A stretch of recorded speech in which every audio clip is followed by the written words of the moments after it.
All right, bismillah.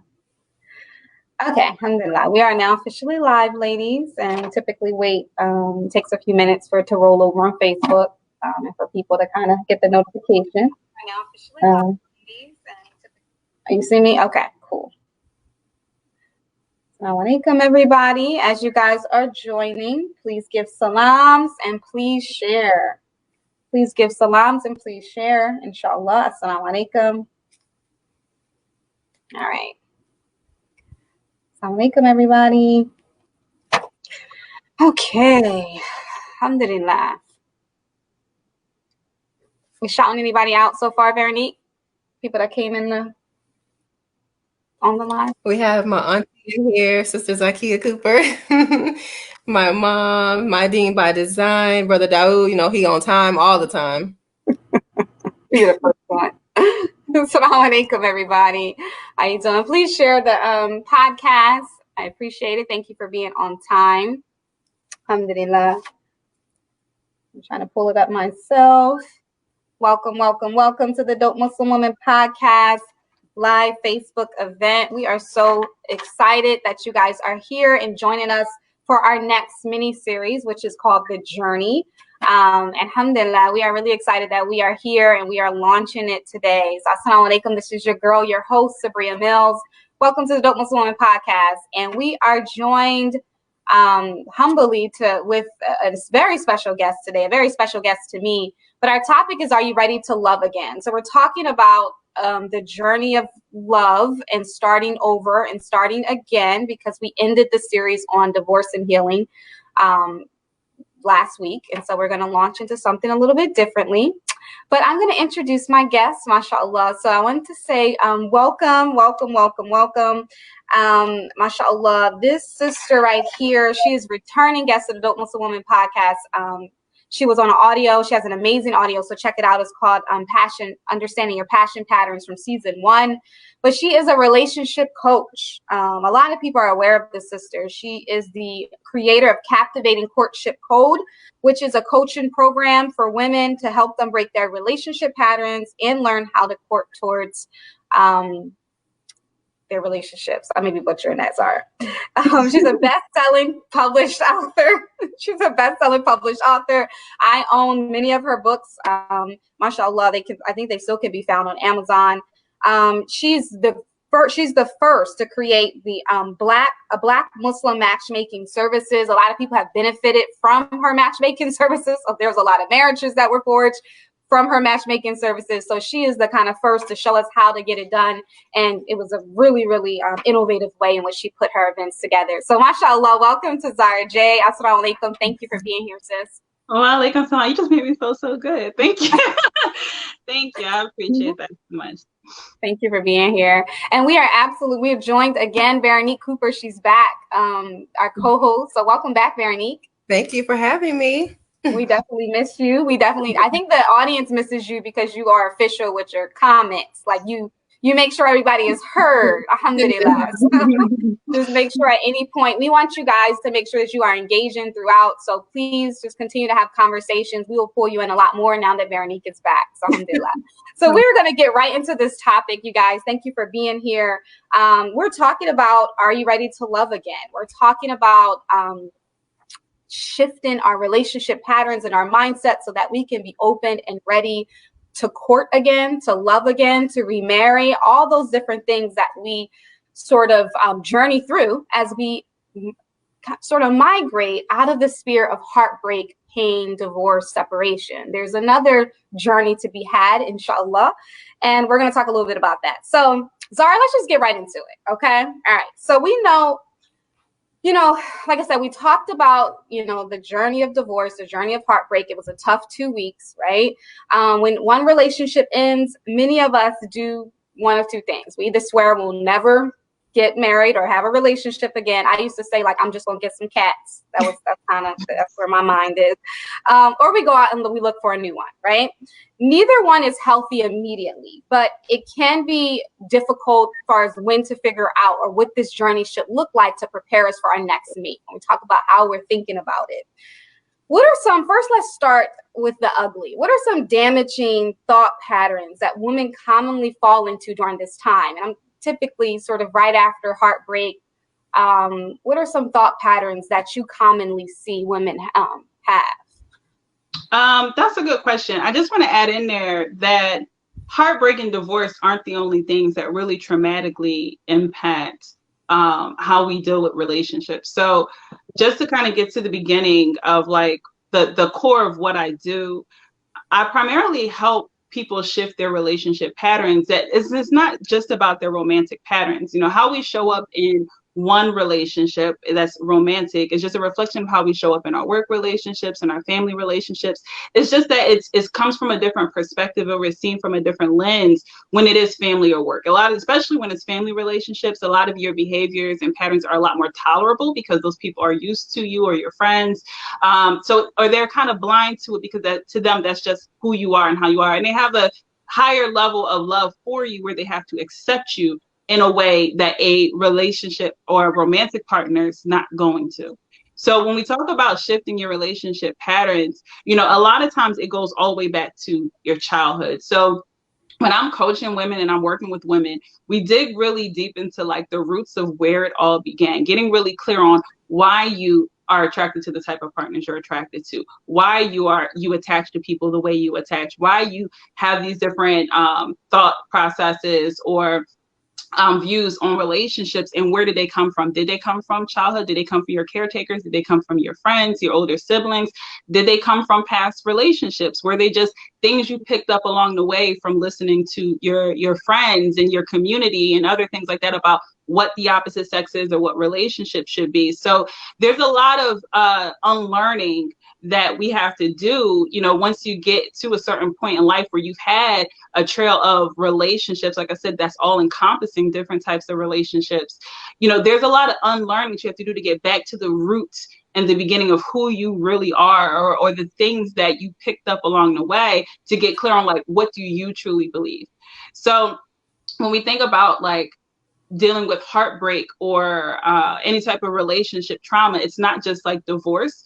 You know, it could be just rejection. I deal with a lot of women who have never been married. You know, especially when I was doing matchmaking, most of the women that came to me had never been married before, but they already had a lot of negative thought processes and beliefs and trust issues and a lot of worry and concern when it came to relationships. And it's like, girl, you never even experienced this before. Where are you getting this from? Right? But they've never been married and they're in their late 20s or they're in their 30s or their 40s, and they've picked up a lot of messaging along the way, or they've had heartbreak or rejection or other experiences that helped to mold them even though they weren't officially married. So you know, when we look at that, or we look at the trauma that you might experience from your family relationships, and it's not just even like the bold trauma that you might think of. Sometimes it's just having someone say that, for example, for a woman, she might always hear, "You're too opinionated."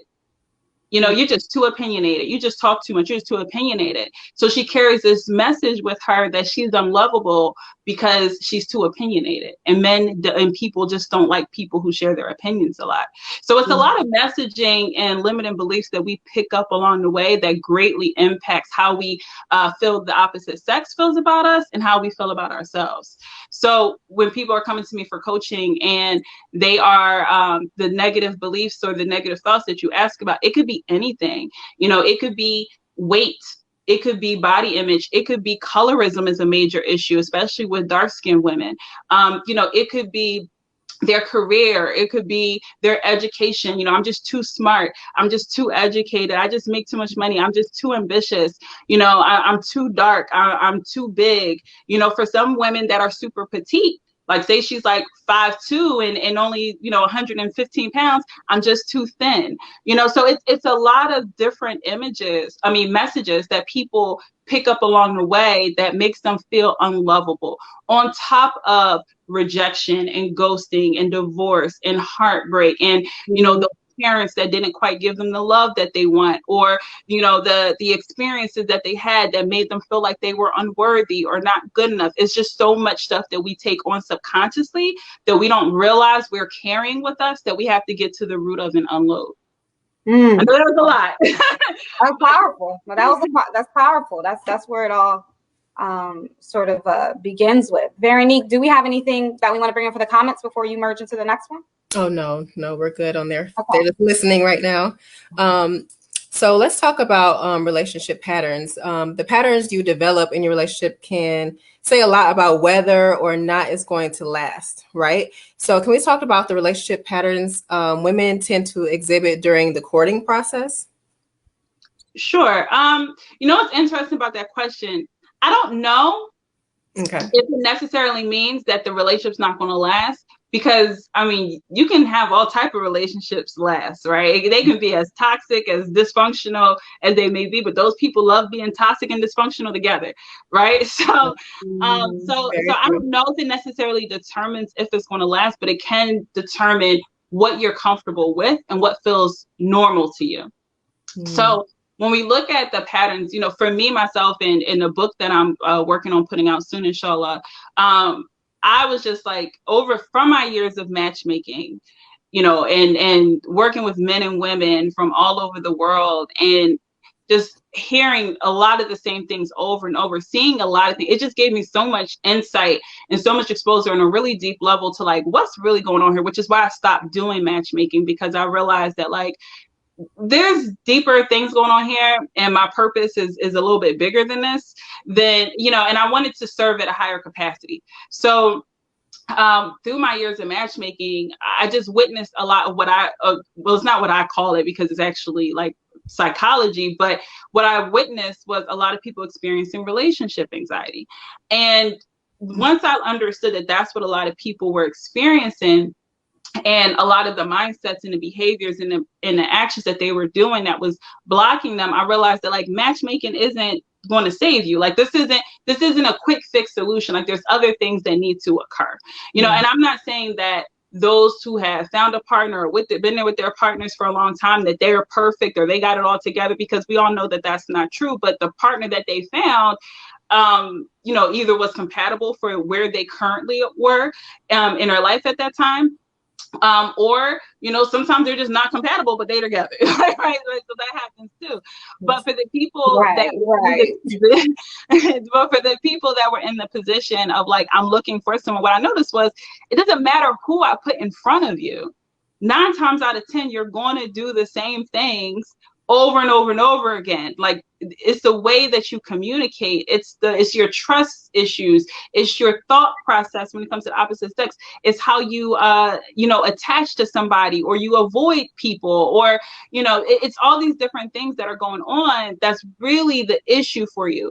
I always tell people, and I've been talking about this a lot more lately in the videos that I've been doing on my social media, but like I would say for about 80 to 90% of people, where to find a partner isn't your issue.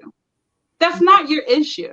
Like so many people say, like, I just don't know where. Stop lying. You just had a guy that approached you just a couple weeks ago. Like you know where to find people. If you want to show up at events, if you want to go online, if you want to get a profile, if you want to ask your friends, like you know where to find people. Now you might not be clear on the type of person that you want. You might not feel confident that you can have the person that you want, but you know where to find people, right? There's not a single woman that doesn't know a single man. There's not a single woman whose friends don't know single men that she doesn't know, or that she's never courted. So that's just like a big myth when people just like, I just don't know where. You know people who are available to you. But what you keep telling yourself you're attracted to, and your unwillingness to be open, or your unwillingness to change how you court, or how you attract, or how you communicate, that's where the issue lies. You know, when you talk about people who, for example, I know, like people can tell all the stories that they want to tell, you know, oh, these brothers are chasing me, all this, like, okay, I know in reality, on average, most people are only courting between 0 to 3 people a year.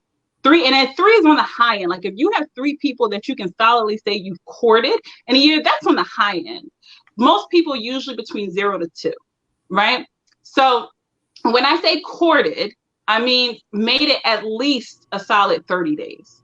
At least a solid 30 days. Not the brother that you met online and you had 1 or 2 conversations with, and then he ghosted you, right? But I'm talking about like you've actually had conversations with this person, gotten to know them, you were actually talking to them.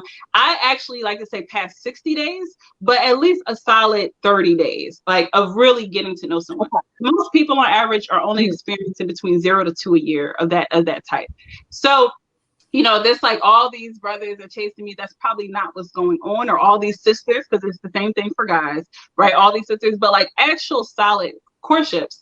So when you think about the fact that it takes on average about 90 days for a solid bond chemically between two people to actually form. It takes about 90 days. 90 days. Wow. So if you are constantly in a start and stop, I'm talking to this brother for 2 weeks, and then I don't talk to somebody again. Now I'm talking to somebody again. That only lasts a couple of days, or this person only lasts 3 weeks, or this person only lasts 4 weeks. You're not even solidly getting to a place of an actual bond with a person. So you have to learn, if you keep experiencing that and you don't know how to get through to the 90-day mark with someone consistently, like I'm not talking about this person calls you once every few weeks, but like you're consistently talking, consistently courting, and you're not getting to the 90-day mark with somebody, then that means you have a connection issue. It's either a communication issue, a vulnerability issue, you know, a connection building issue, but there's an issue that's going on where you're not able to consistently court someone for 90 days. If you can't get to the 90-day mark, you're not going to bond with a person, you know? So and then for those who consistently get over the 90-day mark and they get to that 4 to 5 month mark, or that 4 to 6 month mark, but they're not breaking it past that point, then there's usually an issue with understanding how to move into commitment. Again, it might be a communication issue, or an issue having to do with understanding how to manage conflict and communication, and breaking past what's called the I'm sorry, I'm losing my words right now. What's called like basically it's a phase where you are in a power struggle, the power struggle phase. So if you're having trouble making through the power struggle phase, then it's again more so about your communication, understanding how to navigate into commitment and getting past that mark. So these are like the two phases that most people struggle a lot through. Either they're not even making it 90 days and actually forming a solid bond with the person, or they're not understanding how to get through the power struggle phase.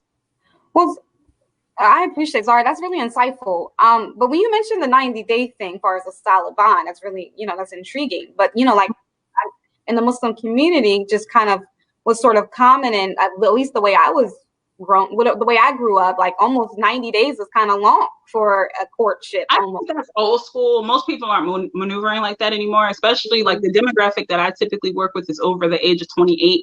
Most people that grow, they're not most, I'm not saying it doesn't happen, but most people, especially if they have something to lose, they're not trying to, rush into marriage before the 6 month mark on average. So I would say that's kind of the old school way. My belief and my observation that things change about every 5 years. So, every 5 years, and it changes not only because time changes, just like time, but also just like as you grow as an individual, like it should change, what you needed or how you did things is going to be different, because the age group and the age bracket that you're moving into is in a different phase. So that's part of the problem. Part of the problem is if you're 35 or you're 40, you shouldn't be courting like you're 20 or 25. Absolutely. And a lot of people, they don't change their thought process and they don't change how they go about things. So they're still trying to do things the way they did things when they were 20 or 25. It's like, girl, like you're not in that age bracket. The needs for the partner are very different. Yeah. What someone's looking for in a family or in a marriage in this age bracket is not the same thing they were looking for when they were 18, when they were 25, when they were 30. It constantly is changing. So if you're still pursuing relationships with the same mindset and stuff, but I'm not saying that anything is absolute, because some people still are that's just who they are. Things never change, but on average, things change. So I always say, like, your 20s is about foundation. So the person that you're looking to build with in your 20s is someone that you're looking that you're like, okay, can I build a foundation? Like, it's going to be a lot of potential because nothing's really proven at that point. So you're just trying to see, okay, who can I build some type of foundation with? Do they have some basic things? Because honestly, before you're 25, your cerebral cortex isn't fully developed. So you really don't even know what you want, what you like, who's a good fit. It's just like, okay, you're cute, I like you, let's do it, right? But when you're over 30, you shouldn't be looking for that same exact thing. Like, your thought process is different. Your 30s is all about family. You know, it's all about like, okay, you got kids, I don't have kids, right? I want more kids. You coming in with stepkids, now we got to blend families. It's a lot about the family dynamic in the 30s. So people are looking for what's going to make the best family dynamic. So if you're still trying to think about, oh, just the foundation, I want someone who's just going to ride or die with it. It's not going to happen like that. People aren't thinking like that, men or women. You know, because sometimes women are just like, well, I just want a guy who's just going to be okay with, you know, me just being me. And some men are like that, but most men are like, I'm trying to figure out this family thing right now. I got 3 kids and child support and alimony. Like, it's right. I'm not with you just picking up your feet like that, you know? So it's a different dynamic. And then once you get over 40, you know, for the most part, a lot of things are about finances. Like, people are looking like, how can I grow financially with you? How can we plan for retirement? What can we leave behind as legacy, right? So it's different mindsets for each bracket. So if you're in different brackets and you're thinking like you're still in your 20s, it's not going to work. So then you're like, well, I don't understand why, you know, it's not clicking, or all he cares about is this, or all she cares about is that, because it's a different mindset. You have to grow with the time. Mm-hmm. Absolutely. Absolutely. That's powerful. That's powerful. Very neat. Do we have any that we're still good? A sister was just saying that she got married through a matrimonial website, and alhamdulillah, she got 3 kids out of it, but she says she does not recommend that unless you have a solid support to thoroughly investigate the potential. So I can see where there can be harm, you know, in that online lifestyle. That's just life, period. Say that again, Zara? That's life, period. There's no guarantees in life, period. I think as Muslims, we have to be really careful. And this is like no slight to the sister, but I just think that we have to be really careful in our arrogance sometimes to assume that things are supposed to be perfect or that things are automatically going to work out. And if they don't, then, you know, that's a defect in that system. No, like, that's just life. So if Allah planned for it to work, then it'll work. If Allah didn't plan, now you still make all the effort that you can in between, but that's not a flaw of a matrimonial site, because you have success stories to counter that argument, right? But if the couple wasn't compatible, or if the situation, it just didn't fit, and that's okay. You know, that's okay, but that's not a, you know, you can go outside and meet somebody, or you can meet somebody through your best friend or your father, and it still not work out. So there's no guarantee. Yeah, that's powerful. Okay, so I just want to go back to the 90 days to build a bond just really quickly. Okay. One of the aspects that I know we talked about prior, Zara, is this idea where you said we're sometimes where we're not able to like surpass that 90-day mark, it's because of these unhealthy attachment issues that a lot of us sometimes have very early on. We've already planned the wedding and we've already walking down the aisle. We 2 days into talking to a brother. So is that a common issue that you see that we have? Absolutely. As women? Absolutely. You know, so a lot of people, you know, psychology, especially to us in the Black community, Black Muslim community, is still very new to us, right? So understanding and looking at relationships from a psychological lens, and understanding that it's not just like this like woo-hoo thing. Like, no, like, there's actual science behind relationships. There's actual psychology behind relationships. There's actual skills to build relationships, right? So you can learn how to be good at relationships, just like you learn just through haphazard experience how to be bad at it. So when you think about, you know, the different attachment styles, right? You have secure attachments, you have anxious attachments, you have avoidant, you have anxious avoidant. So 50% of the world is secure, right? Only 50%. So that might sound good, but that means for the other half of us, right, we more than likely have a anxious or an avoidant attachment style. So if you're one of the ones who have an ideal for those two, For avoidance, they need to unlearn some things and learn how to stop avoiding. But for anxious, they need to learn how to self-soothe better, and they need to get with a secure partner.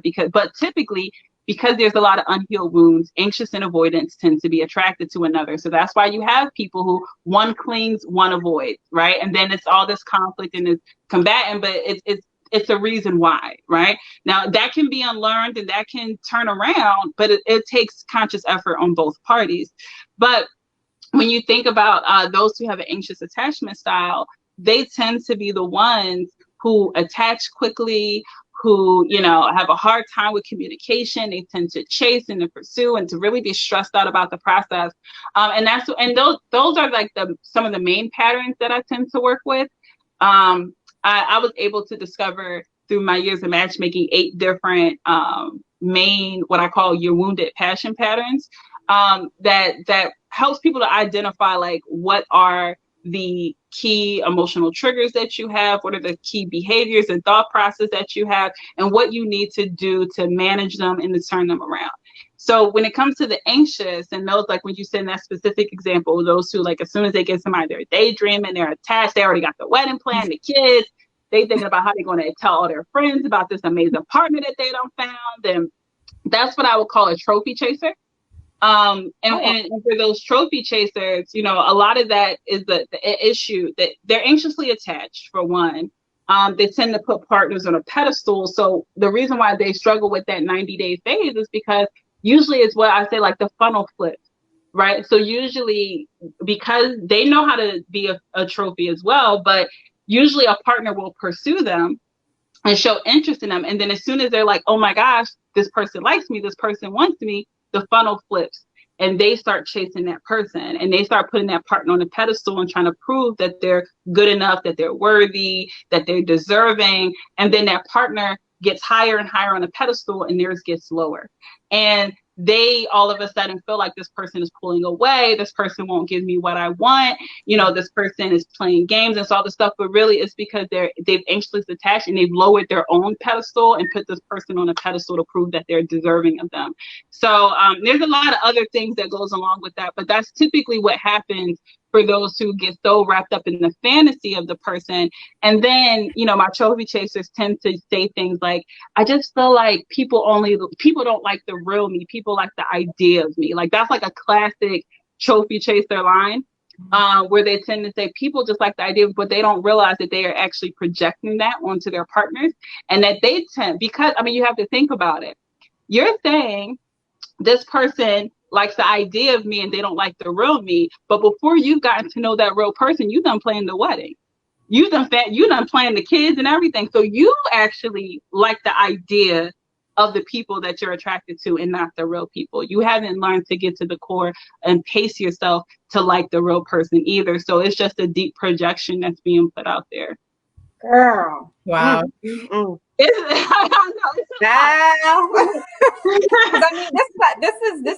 stuff is really deep and it's real. It can make some people uncomfortable, but it's like these are the patterns that we see pretty commonly. And I just want to say, Zara, I'm a huge fan of Zara because she didn't told me my passion. My little pattern. She done pegged me, and I was like, what? She had me down to a T. Mashallah, she's really good at what she does. Alhamdulillah.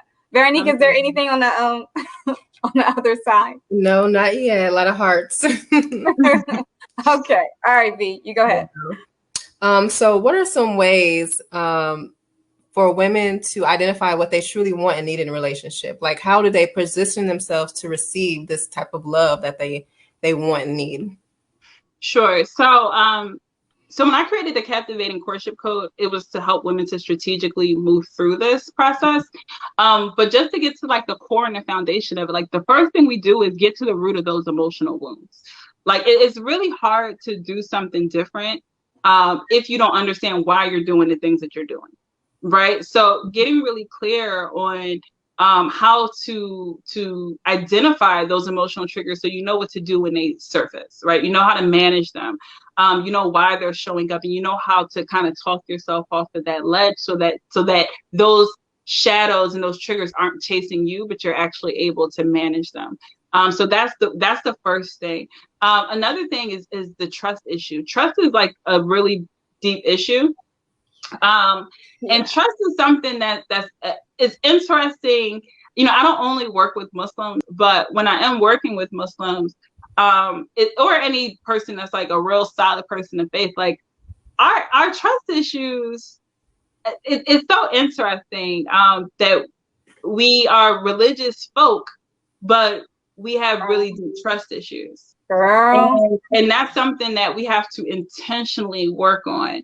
So, you know, one thing that I tell my clients, and anybody can benefit from this that's listening, just about every single client that I work with, whether they're Muslim or not, but especially to my Muslim clients, one thing that I tell them to do is to get into the practice of praying tahajjud, right?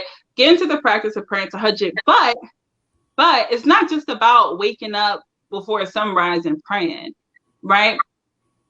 One of the problems that we have with relationships and that we have when it comes to trust is that we don't fully trust our Lord. So you're trying to trust a man or trying to trust a woman in a way that you don't even trust your Lord.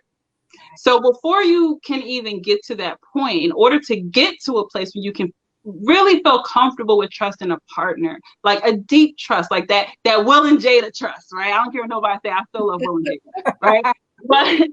But it's the place where you can get to that like really good place of trust with somebody. You need to work on your trust with your Lord, right? So if you don't fully trust your Lord, if you don't fully believe him, then there's no way you're going to fully believe and trust in a partner, right? So, and some of you try to trust your partner more than you trust your Lord, right? So that's a whole nother issue. But get into the habit of praying tahajjud. And when I mean praying tahajjud, I mean get into the habit of asking for exactly what you want. Be raw, be authentic, be as uncovered as you can be with your Lord. And the reason why I say you need to practice doing that, no matter what that request is, no matter how shallow it is, get into the habit of asking him for what you want unapologetically, right? Because most of us are very uncomfortable asking Allah for the things that we actually want. We feel shame and guilt for asking for things because it's almost like, well, who am I to be asking for this? Or why should I ask this? Or you don't want to ask for it because deep down inside, you don't believe that you'll actually get it, right? So work on asking for what you want, 1. 2, expecting to receive it. Expect to receive it. Expect to be heard. You're afraid to trust. You're afraid to engage with your partner on that level because you don't expect that partner to really hear or honor or respect what it is that you want. So you avoid even asking for it, or you ask for it, but you don't actually expect to receive it. So you don't give space and opportunity to receive it, or you don't believe that when they deliver, that they delivering it to the best of their ability, or if they don't deliver it, that's just what it is. But because you haven't developed that same type of relationship with your Lord, you then in turn don't have that type of relationship with your partners. So get into the habit of asking your Lord for exactly what you want, unapologetically, without any shame. Expect him to hear you and expect to get an answer, whether that's getting your prayer answered or the answer is that it's not time. It's not for you, but expect for that prayer to be answered. But most of us are not comfortable doing that. And I even remember when I first got over my discomfort with asking, like I felt shame, right? Because I was praying for a car. I was like, Allah, I really want this white BMW 3 Series. I want this to be the year that I get my BMW, Allah. I felt ashamed being up there at 4:30 in the morning praying about a BMW. Okay? Like how am I uttering this out of my mouth with my head to the ground, asking Allah for a BMW? But if I can't ask him for, who am I supposed to ask? If I don't expect him to answer my prayers, if I don't expect him to hear me, whether he delivers it or not, if I feel like I don't even want to ask him, I feel uncomfortable, speaking this, I'm not worthy or deserving to even utter this out of my mouth. If I'm feeling all this shame and guilt, then how can I ever expect my partner to actually hear and answer? How can I trust that this person is going to be there for me and deliver to whatever capacity that is that they're able to deliver or just not deliver? How can I put trust in a man if I don't fully trust in my Lord? So getting into the habits of asking, expecting to be heard and expecting to receive an answer and being okay with that, that's going to help you develop your trust when it comes to relationships. Powerful. That's powerful. Yeah. Yeah. Mashallah. Beautiful advice. Mashallah. V, I just wanted to make sure, are we good still? Inshallah, alhamdulillah, so much truth, real talk, sisters, truth, snaps, all that in the comments. Mashallah, it's good. That's a good thing when they're quiet. Yes, alhamdulillah. So I know you said something earlier that I think was interesting and powerful in regards to the conception and the perception, that we have in regards to like when we talk about positioning ourselves for a relationship, we always say like, okay, where do we meet? I even had this dialogue last night with a brother about like, where do you meet people? So you're saying that that's kind of like a myth. That's not even. I mean, I'm not saying that for some people it's definitely a challenge. You live in a small town, you know, you don't have a large social network, but these are challenges that you can overcome. Like if you want to travel, if you want to move, you can do that. If you want to expand your circle of influence, you can do that. If you want to go to events, you can do that. If you want to ask around, a lot of people don't want to put themselves out there because they're afraid to seem desperate. They're afraid to fully be seen, right? So, but I mean, you have matrimonial apps, you have matchmaking services, you have social media, you have events, you have singles events, you have conferences, you have the local events. You can ask around, you can ask other people. I mean, if you want it, you can do it. Like, you know, it's not like I said, every single person knows someone that's single and available. Like, there's not a person who I just don't know any person. You know who's good for saying that? Married men are good. If you ask a married man, like, do you know any single brother? Like, no, I don't know anybody, right? Like, they're good for saying that. Or he'll say, I don't know anybody that I would recommend. Like, so all the brothers that you see on Friday at Juma at the Atlanta Mansion, all 200 straight of blocking. They be straight blocking, Zara. There's not one, right? Oh, so that's common. But honestly, if you want to do it, you can do it. I think that people definitely have to get over the fear of being seen. A lot of people, I don't want anybody to know that I'm looking. I don't want anybody, but it's like, but you are. But you are, right? Like, and it's interesting because if we weren't Muslim, we wouldn't think like that. If we weren't Muslim, we wouldn't think like that. So we should be unapologetic about wanting to get married or wanting to find somebody. But we have all this shame and guilt that like we're desperate. But if we weren't Muslim, we'd be like, girl, hook me up with somebody. Who you know? Let's go to this event and see where the brothers at. Right? I'm trying to eat tonight. I'm trying to see what's up. Like, you would have a whole different mindset, right? But because the Muslim was like, let me whisper about it. I don't want nobody to know. You know, I have all this shame about somebody knowing that I'm trying to get married. But it's like, it doesn't make sense. So just get over the fear of being seen. That's true, Zara. And I want to I want to present an idea, because we talked about it a few times when we had our like polygyny series. So I think, and this is a question, do you find that some of it, you know, especially in the age group that you're dealing with, women in their 30s, 40s, some of them never been married, some of them have been divorced. Do you feel like some of the hesitation is that they don't want to be perceived as like pursuing people's husbands in this sort of age of, do you feel like that's a part of the hesitation? If I'm being honest with you, so that's an interesting, like, and I watched some of the polygyny series, I didn't see all of it, but honestly, most women ain't out here pursuing y'all husbands. Like, y'all husbands are out here pursuing women. Okay, let's just keep it real for a second. I'm sorry, like, I just have to be honest. Like, I don't know. And listen, I'm a supporter of polygyny. Honestly, most of the people that I love are in polygyny, right? I don't really, I'm gonna keep it real. I don't even know too many monogamous couples. Most of the people that I know are in polygyny, but that's just my circle of influence. Okay. But when I say that, like, the honest truth is most of y'all husbands are pursuing the women. I think it's seldom that the women are putting themselves out there onto somebody else's husband. I really think that's rare. Most of the time it's the men pursuing the women. So do I feel like the women are scared of being seen as pursuing? I think that's rare that even happens. I'm not saying that it doesn't happen, but it's not like the thing. Most of the thing is the men are pursuing, you know, the other women, like they're pursuing another wife or the idea of another wife, right? So do I think that's the issue? No, I don't think that's the issue. I think that people just are uncomfortable with putting themselves out there. I think that there's a lot of shame and embarrassment. And if most Muslims have a deep fear of rejection, whether they're men or women. You know, most people just have a deep fear of rejection. So they're afraid to put themselves out there because they're afraid of being seen as not good enough or undesirable, or they're afraid of being rejected. So that's usually the issue. It's not so much that, you know, polygyny is not like a real issue. I'm not saying that it doesn't happen. Of course it happens. I'm not saying that people don't desire it, or that it's not something that impacts households, because it absolutely does, and maybe it should. But the issue is that when it comes to like rejection, or people just being afraid, like on a monogamous, so people are just afraid to be seen.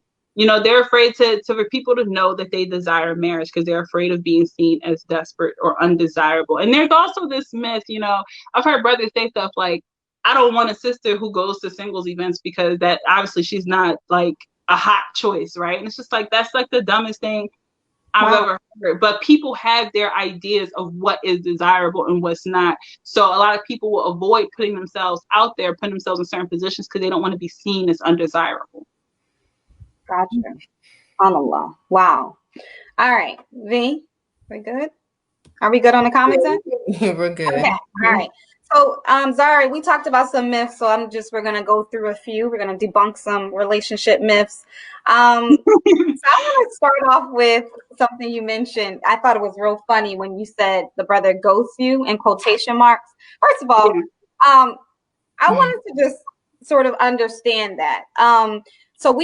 Because like we had this conversation before.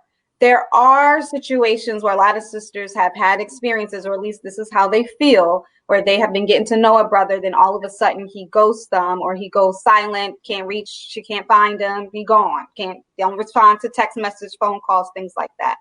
So I wanted to know, do you feel like, or is it true that if a brother ghosts, for lack of a better term, a sister, that he is no longer interested in her?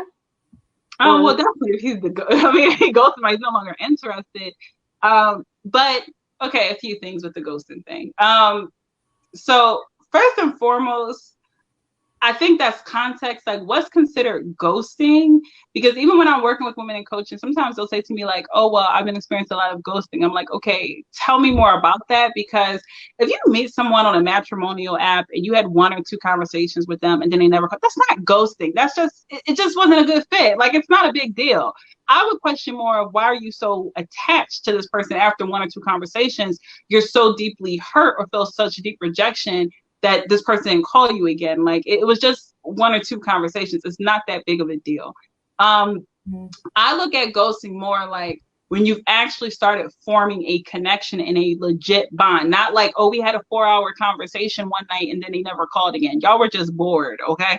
Like if y'all had like a real legit bond, like y'all have been really talking, you have really been seeing each other, or, you know, kind of just like really in a rhythm, and then this person just disappears on you, then that is a different issue, right? That's what I would consider more of ghosting. At least if you, and I can't put a time sample on that. That could be 3 weeks, right? It could be 6 months, right? But I mean, you've actually had some type of connection formed with a person. This person just up and disappeared. That's just one thing I want to get out there, because people sometimes they're like, oh, I had a conversation with a person, they just ghosted me. It's like, you're not entitled to have an additional conversation with somebody that you just met. Like, it's you're feeling each other out. Like, relax, it's okay. So that's the first thing. The second thing is to also understand, like I was talking about earlier, there's different attachment styles. So I'm not saying that this is right or wrong, and don't get it twisted, women ghost too. So this isn't like a male issue. Women ghost as well, right? I had a client who, this guy that she actually really liked him. She really liked him. She thought he was a good fit, and he really liked her. But that relationship anxiety started kicking in, and she's like, he can't be telling the truth. He can't like me as much as he say he does. And so she ended it, right? And she kind of just like disappeared on him, right? And I'm like, what the heck are you doing? You've been wanting to get married. You've never been married. You finally got a guy who's like really serious, and you're so nervous and feel so discomfort with the intimacy level that you just shut it off and cut because you've gone retreated back to your comfort zone. So for her, and like some people who are like that, they have avoidant attachment styles. So you have to understand, like, people who are avoidants, they feel really uncomfortable with a lot of intimacy. So if they feel like they're being really rushed or someone's really pressuring them, or what happens a lot of times in a lot of ghosting situations, there might be a high point of conflict that occurred. You know, they may have been an argument, or they may have been a lot of pressure put on, or there may have been something that occurred that avoidant partner decided to retreat. And I'm not justifying it, because it can be traumatic. It is wrong and it's not right. But what happens sometimes with those, and I've learned just from doing relationship coaching and seeing both sides of the fence, sometimes it's not as malicious as someone may think. Sometimes that person who ghosts, they really just don't know what to say, or they feel really, really bad about disappointing or about what happened. And so they don't know how to communicate. They don't know how to have intimacy or be vulnerable. So what they know how to do is retreat. And a lot of that goes back to their childhood and how they learned to deal with intimacy as a child. So it's not always just like this, like, super malicious thing. Sometimes they just really don't know what to say and they feel really, really bad. And then there's times where it might be malicious. They just might not care. But I just want to say, it's not always like so cut and dry that like this person's malicious. And I know when you sent it to me, you said, like, is there always another woman? No, it's not always about another woman. And I just think we need to just throw that notion out. Like, just don't even stress yourself or worry about another woman. Who cares? Like, either he's going to be with you or he's not. Like, it doesn't matter if there's another woman. There's probably always going to be another woman. Just, like, who cares? Okay, just focus on you and focus on the relationship at hand. But you know, if this person goes, it doesn't have to be about another woman. It could just very well be that there's other things that are going on with them in their personal life, or it could be the relationship, the pressure, or it could just be they don't know how to communicate. SubhanAllah. Okay. So, all right, I have another one. Successful women can be intimidating when they present their accolades to men at the beginning of courtship. Is that true? Nobody cares. Nobody cares. I'm sorry. Nobody cares about your accomplishments. Nobody cares about your degrees. Nobody cares about your income or what you're about to start making. Nobody cares about the car you drive or about the house that you live in. And I would question, why are you presenting that when you're first meeting someone as proof of your value? That's not the value that you bring to a relationship as a woman. That's not the value that you are as a woman. That's not your value. So if you're using that's actually very masculine, you know, to associate your value with things, accomplishments, and things that you've achieved. That's how men try to catch women, right? So if you feel like this is how you lead to show your value, is I've done this and I'm doing that and I've accomplished this and I drive this and I fought that, and nobody cares. Like, the way that I always talk about it is, when you go to Sprint, AT&T, you go to, and don't get me wrong, when I'm saying nobody cares, I'm not saying that this person may not value it. They might be like, oh, that's great. Like, that's a bonus, right? That's what I call your bonuses. Like, it's a bonus that you've gone to this college. It's a bonus that you've accomplished this. It's a bonus. Like, those are bonuses. But that's not what you bring to the relationship. That's not your value as a woman. So like I was about to say, you go to Sprint, you go to AT&T, whatever, you're going to go buy an iPhone, right? Yeah. You're not going with I just got a new phone, right? I just went to Sprint last week, got a new phone, right? Just got a new phone. I went to go get the phone. I didn't go to the phone with the intention to get a new case, to go get a wireless charger, to go get, you know, any other accessories. I came to get the phone. Right. So I went and got the phone. They kept trying to charge me on this $50 case. I'm like, nah, I don't do that. I'm good. Don't worry about that. But you might break it. You sure you don't want the liquid screen protector? And I'm like, no, I'm good. I don't need to pay extra $100 for that. Just give me the phone. I want the phone. If I decide to get the bonuses, to get the extras, I'll come back and get that. But that's not what I'm here for. I'm here for the phone. So when you don't know your value as a woman, you don't really know what you have to offer a relationship. You don't really know what you bring to the table. You know, you think that the accessories that you have is your value. You Mm-hmm. think that the bling and the extras and all the things that can decorate the core is the value, but you haven't figured out how to present and how to articulate, how to communicate the value of your core, right? You're not showing up as the phone, you're showing up as accessories, and people don't care about the accessories. They want to make, is this phone functional? Does this phone have a good camera? Does this phone make the Yeah. call I need? Can I do what I need to do with this phone? Right? Right. That I can, the extras I can give or take, and I can, you know, I can make it look this way. I can take it. I can decorate. I can get the bling one. I can get the simplify. It doesn't matter. I'll get a case extra. It doesn't matter. Right. But does the phone work? Does the phone do what I need it to do? Right. So when people think that they're intimidating because of their accessories, because of the accolades, those are your accessories. Those are the bonus things. Or why are you leading with your accessories? You're leading with all the glitz and the glam, but you're not presenting the value of what you actually have to offer. And that's the problem. No one's intimidated by the accessories. They just don't, it's not what they primarily value about you. Wow. Powerful. That's really powerful. All right. Zara, what about this notion that opposites attract? We hear that a lot. Because the yin yang concept, it gives you balance. Is that?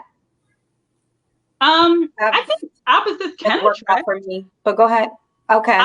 Opposites can attract. I don't think that that's a legit rule. Opposites can attract, but your values have to be aligned. Like, you don't want someone with opposite values. So you can have someone who, you know, my grandparents were very much, my parents were very much opposite people, right? Like my grandmother, she loved fashion shows and fur coats and China and, you know, just everything glitz and glam and Broadway shows. And she just loved all the finer things.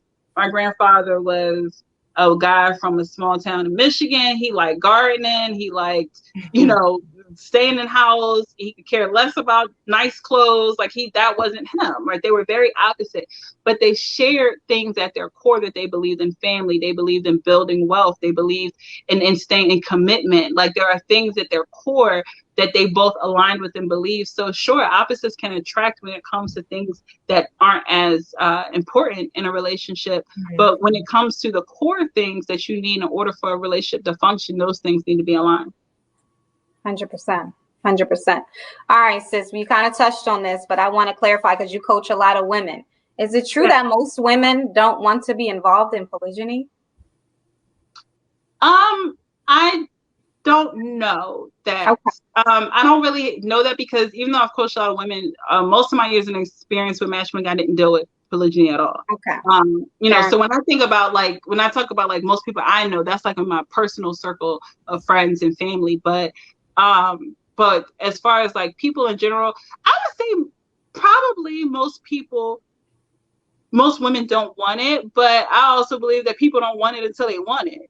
So nobody wants it until that's interesting. They're a widow, or until, you know, they have their kids and they're on their second or third marriage and they realize that, you know, maybe they don't want the same things that they wanted once before, or maybe when that guy that they really like approaches them, it's a different story. So, you know, for a lot of women, nobody wants it until they want it. I know a guy who's in polygyny, and he says, it doesn't matter to me if a woman doesn't want it. It's my job to get them to want it. So, you know, I don't know if I would say most women don't want it on the surface, and that's fine. There's nothing wrong with that. But I've also seen a lot of people flip when the right situation comes up. So, you know, I can't say, I don't think anything's concrete like that. But I think on the surface, especially for different age brackets and stuff like that, it's less common that people will want it. Okay, so I have one more myth. This is one I think taken from sort of Steve Harvey, and I don't know how you feel about him. But men are hunters, and a woman should never be too accessible. That's true. I would agree with that. So you agree with that? Yeah, I would agree with that, but not in an inauthentic way. You know, I'm not an advocate for game playing at all. Like, I don't believe in playing games. I don't believe in, like, you know, make him chase you and stuff like that. Like, I don't believe in that. I think it's inauthentic. I think it takes you out of your true nature and your true value as a woman. to be like that. You need to be authentically busy, like authentically have a life of your own, like authentically have things to do, like not just faking it or just like, you know, I'm not going to answer the phone so he thinks I'm like, actually do something with your life, actually have stuff going on.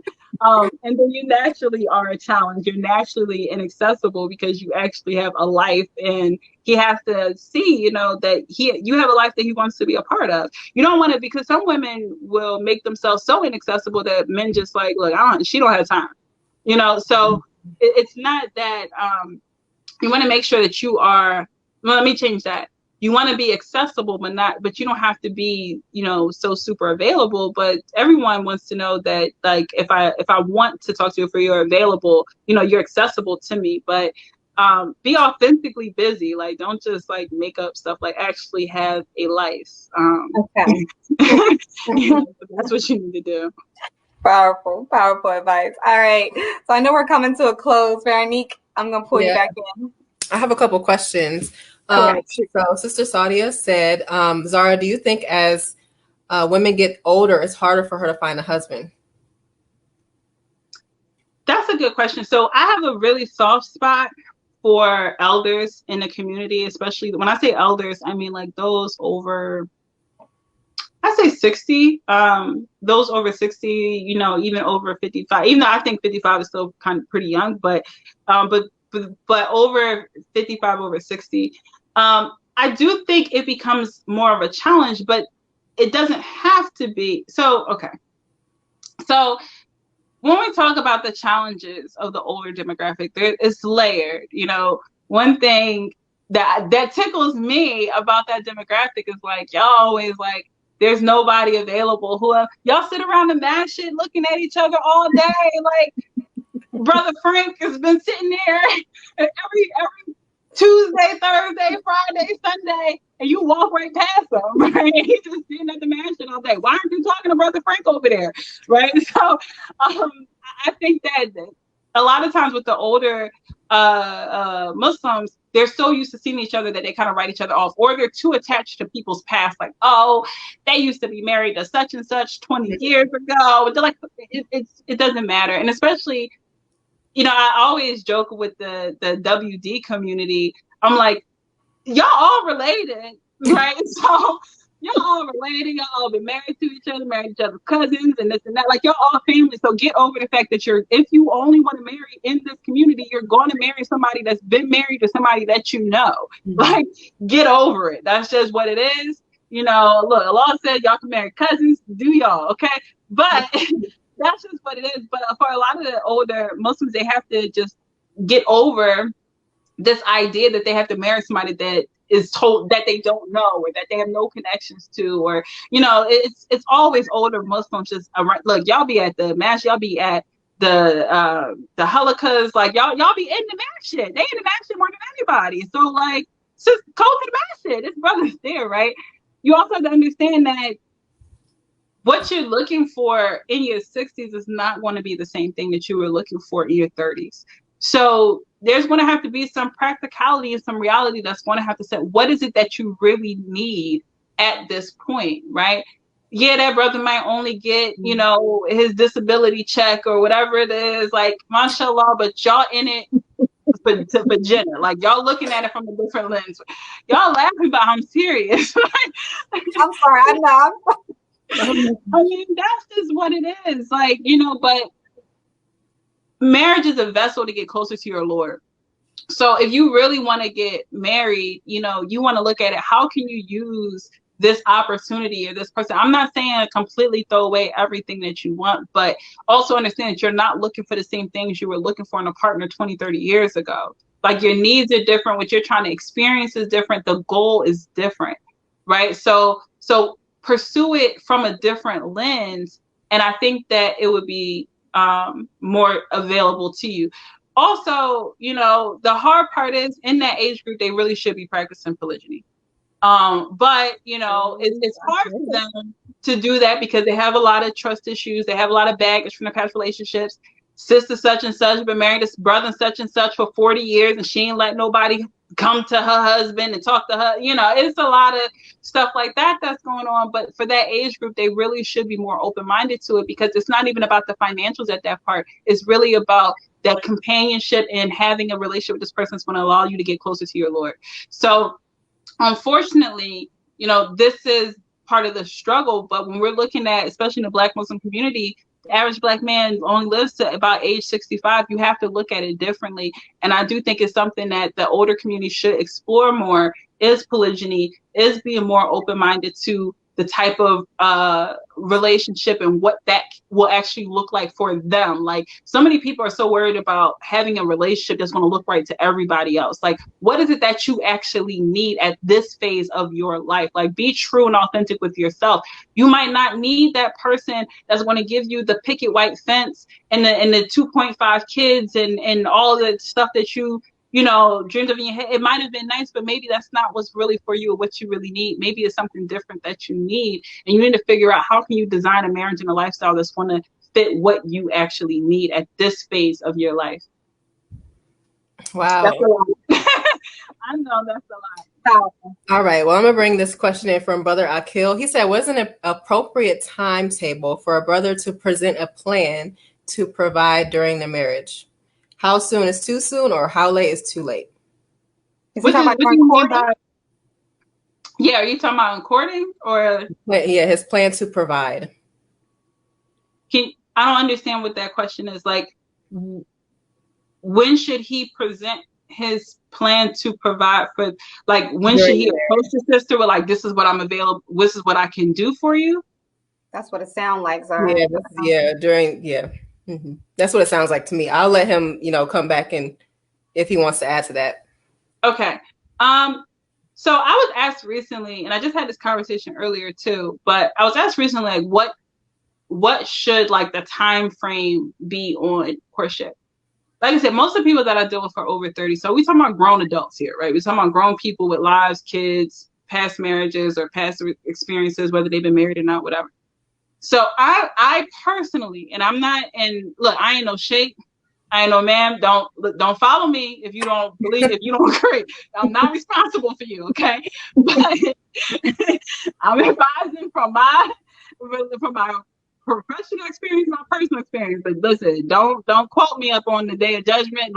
Keep your focus, okay? You ain't gonna be like left or right, all right? You gonna be blinded? Keep focused, all right? Focus on what works for you. But I personally am not a big fan of the interview questions, the sit down questions. Like, I'm just not a big fan of that for mature people. I'm not saying that it's wrong, and I'm not saying don't do it. And I think that you should have the things that are important to you that you need to know. But I'm not a big fan of just like, this is what it is. Well, how do you feel about this? Well, what do you think about that? Well, tell me about this. Tell me. I'm not a big fan of it, because usually one or two things usually happens. Either the person is, you got to look at it like this. If you're pursuing and courting like it's a job interview, people are going to show up like a job interview. And what happens on a job interview? You're going to lie. You're going to say whatever you got to say because you want that job. And you're going to be like, oh, what's your biggest flaw? I'm just such a perfectionist. And I just take so much of my work done because I just really want things to be done right. That's a lie. No, you're not, right? But you're going to present yourself in the way that you need to present yourself in order to get the job, whether it's consciously or not, because it's not always done on a conscious level. You might really believe what you're saying in that moment, right? Like they say, like, just because he told you he loved you didn't mean he didn't love you in that moment. He might have really believed that, right? Mm-hmm. But moments later, that story might have changed. But usually, you know, when we approach courtship like that, we are pursuing it like a job interview. So you're going to get people who show up like they would show up for a job interview to try to send a representative out for them first, you know. Or the other thing is that you might, you're missing the opportunity to build authentic connection. And so because you're missing the opportunity, that you might really turn somebody off. And I'm like, you know, I really want to get to, I don't know who you are, you know, so it can come off really rough. So me personally, you know, what I work with women on in my coaching program is to help them intuitively go about it. And this works for men too, but because men have intuition as well. but it intuitively, be able to identify, like, how do you feel about this person? How do you feel about the things that you're hearing? Pay attention to a person's lifestyle. Pay attention. Like I tell my clients, like, you need to listen more with your eyes and less with your ears. I'm a firm believer that you make it at least 21 days with a person, you should have an idea of what this person actually values without them having to tell you. But the problem is we're too trained to listen with our ears. So when we say things like, when I say, like, you should be able to pay attention within 21 days, it takes, on average, most people live out their habits within 21 days, right? 21 days, most people show their habits. So we're all creatures of habit. So I can tell you, oh yeah, I value health and fitness, but you've been talking to me for a month. You ain't hearing me hit the gym not one time. You've been hearing me pull up the Chick-fil-A every day after work on the phone, so obviously there's a disconnect, right? If you pay attention to just like, okay, I've been talking to this person for a while, they haven't mentioned their kids, or they haven't mentioned their mother or their parents, or, I haven't heard them mention reading a book or education of any sort, or I haven't heard them, talk about going to the match in a very authentic way, or something about their religion. Like, what a person values by their lifestyle. What we put our time, energy, and resources into is what we value. So if you just pay attention to what a person is showing you, what are they showing you about their work ethic? And you don't have to see this person face to face. Just talking to them on the phone, you'll know, oh, I got to go to work this morning, and when I get home, I got to follow up on these files, or I got to do, like, what a person's work ethic is by paying attention to. Or do they come home and like, no, I'm just going to sit home and watch Netflix for the rest of the night every single day? Like, so if that's what you want, that's cool. That's fine for you. But if you feel like that's something that you don't want, you'll know just by paying attention. You'll know what their family life is like. You'll know what some of their religious values are. You'll know what their eating habits are, and you'll hear them talk about money or mention money. Like, you pay attention. We're so trained to just listen to what people are telling us, and we're like, oh, I was bamboozled. You didn't pay attention to what this person was showing you. So back to the original question, presenting the plan. Live your plan. That person don't even have to know every single dollar that you bring in. She knows if you making money or not. She knows if you feel she knows if you got provider energy. She knows that, right? Show up in your energy. Show up living a lifestyle that says that you want to provide and protect. Do that first. And then when it's time to have that conversation, she already going to be on board. Like, I like it. You got provider energy, brother. I'm down for it. Even if you can only pay a light bill around here, we going to figure out the rest, right? Because you showing up in the energy that she likes. She likes what she sees. You might not have it all together, but she sees enough of it to know that you'll figure it out. So, pour your energy into what actually matters to you, and the rest of it will just flow. Beautiful. That's beautiful advice. Beautiful. Veronique, all right. Got any more? John says, what do you think about brothers who marry women that are not Muslim? I don't think nothing of them. Not my problem. Not your problem either. So thank you. Next. That's what you say to them. I don't, at the end of the day, when it comes to, first of all, I think we should, it's hard, right? Like, and this is just, sisters, I'm talking to y'all right now. Mm-hmm.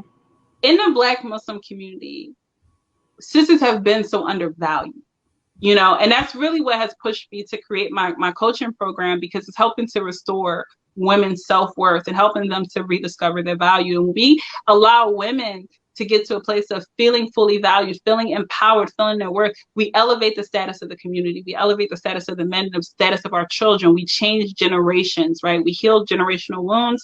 We change our relationship legacies. But we can't do that with a bunch of broken women because of the devaluing that they've experienced as Black Muslim women. And it's not just when it comes to non-Muslim women. It's being told that that sister from overseas is a better sister than you are.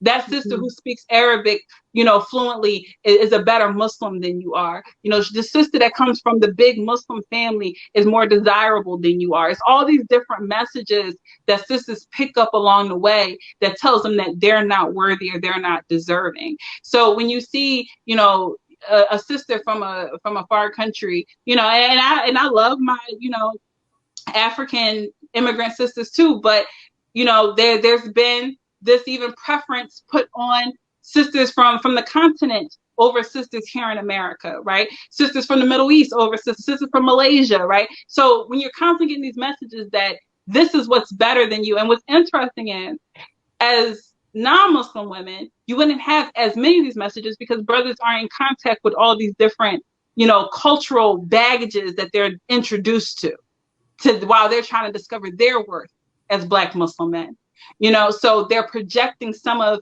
their insecurities onto you. Now, I'm saying I don't have no problem with cross-cultural marriages, and I don't care, right? I work with women from, most of the women that I work with are not African American, just to be honest, you know, but with African American sisters, there's so many messages put on what you are deserving of, what you shouldn't ask for, what you shouldn't have, what's better than you, what's your deserving. So when you see that man to choose a non-Muslim woman, you feel slighted, you feel devalued, you feel like, well, why aren't I good enough? What's wrong with us? Why her? What you got to understand is that man is marrying at the level of what he feels he's deserving of. So some brothers don't feel fully deserving of a Muslim woman. And I'm not saying that's always the case, but I know because I've heard brothers say it, like, I've been out here doing X, Y, and Z. It don't matter if he had to mash it every Friday. You don't know what he's doing on Saturday, right? So I've been out here doing X, Y, and Z. I don't feel right with a Muslim woman. Like, I've heard men tell me this, you know, so it's not always, let's put it dry. Sometimes they might have their own baggage, you know, their own trauma, their own experiences where they feel like, well, now I'm gonna go get something totally different because that's going to validate me in a way that I feel like I need to be validated. But you got to understand, he's laying down with or building a family with what he wants to be a representative of him. So if you don't feel aligned with that, you shouldn't feel no type of way about that, because that's where he's at, you know. And women carry the culture of the family. So if that's what he wants to be, the cultural representative of his household and of his family, then you got to realize that you're probably not compatible with him anyway. So it really has nothing to do with you. Wow. Mm-hmm. Let me, the brother said, please read the whole question. Okay. So let me read the whole thing. First part. Okay. Okay. Let's see. Okay. We got to wrap up in a minute, but go ahead. Okay. All right. So it says, what do you think about brothers who marry women that are not Muslim and are laced about the expectation, but then try to get with Muslim women and place her at a higher standard on a Muslima, using that as an excuse, not making it a priority to marry a Muslima? That was the full question. Now, okay, read that back, please. Okay.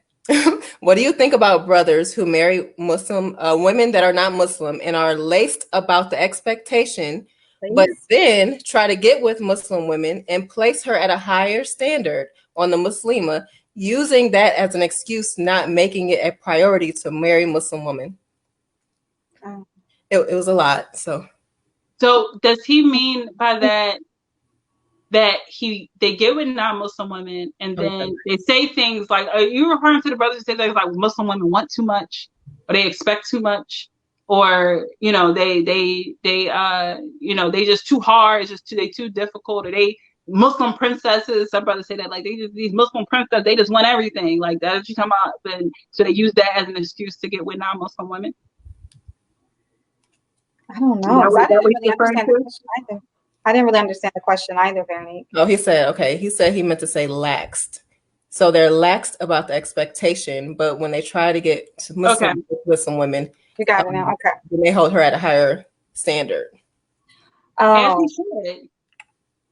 I mean, don't we hold Muslim men to a higher standard than you would hold a non-Muslim men? It's like, you know better, you do better. So I mean, that's just what it is. But she better hold him to a higher standard too. You know, so I think that's just natural. We don't have the same expectations for every person. You know, that's just what it is. Like, you should, right? Because that's a value system within yourself that's not aligned and that you're not upholding. So, you know, you should have the same expectations for everybody across the board. If you are living in your worth, if you're upholding your values, if you're doing what you're supposed to do in life, then those expectations are the same across the board. But when you're not doing what you need to do, then the expectations are going to flip flop, because you're gonna be like, oh, I'm in front of. That's what I call chameleons. You know, I teach the women to stop being chameleons, where you learn to adapt to whoever's in front of you, right? This person's not Muslim, and so I can be relaxed with this person. I'm gonna stop doing what I need to do as a Muslim, because that's going to be more aligned with when I get with this person. Oh, this person's super religious. I'm studying every day. I'm going to the masjid every day. You know, now I want to be super religious. Oh, this person's into health and fitness. Oh, going to the gym in the morning, right? Like you adapt to being whoever you need to be liked and loved by the person that's in front of you. So that's more so of an issue of value and self-worth, and really knowing who you are and being authentic and true with yourself, than it is an issue about, like, it's not just like they're just being lax. They don't really know who they are or what they want. So they're just trying to figure it out, and they're just maneuvering to do what they think they need to do to get the person that they need to get. Sophie, is that, are we good? Yeah, the only last thing was they were just saying, please leave your information to get in touch with you for counseling, inshallah. Yes, Zara, please drop all your information so people can follow up. You can follow me I'm more on Instagram than anything right now, but on Instagram, Zara J Captivating Courtship. It's all one word. That's Zara, the letter J, Captivating Courtship on Instagram. You can go to captivatingcourtship.com. It's not much information on the website other than filling out the application if you want to work with me. You can listen to the Courtship Code podcast on Spotify, iTunes, Google Podcasts, anywhere where you listen to your podcasts for more information. And ladies, if you want to join my free women's only Facebook group, it's a public Facebook group for women only. I just post additional content and stuff like that. You can feel free to post in there as well if you would like to, but that's Captivating Courtship Code Facebook group. Absolutely. MashaAllah. Thank you, Zara. And I do want to just say, MashaAllah, thank you so much, Zara.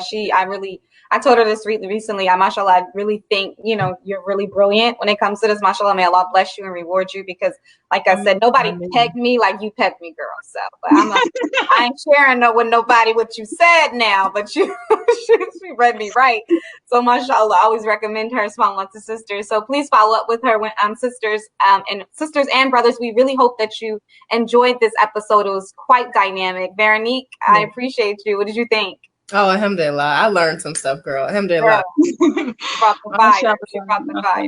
Yeah. Thank you so much, Zara. I really appreciate your brilliance. Thank you for being here. Thank you guys. And I'll talk to you guys soon. And may Allah make me better than you think of me. Thank you guys so much. Thank you. You're doing serious for the community, and we appreciate you. Thank you, audience members. Thank you. We look forward to catching up with you guys this Thursday. Inshallah, we're going to continue the journey, but this time we're going to be talking about the journey of waiting, not necessarily getting to a new relationship, but the journey of the wait and that process and what it looks like, feels like, and how we can find more enjoyment during our waiting process. So inshallah, we look forward to seeing you guys Thursday at 7 p.m. Assalamu alaikum. Take care, everybody.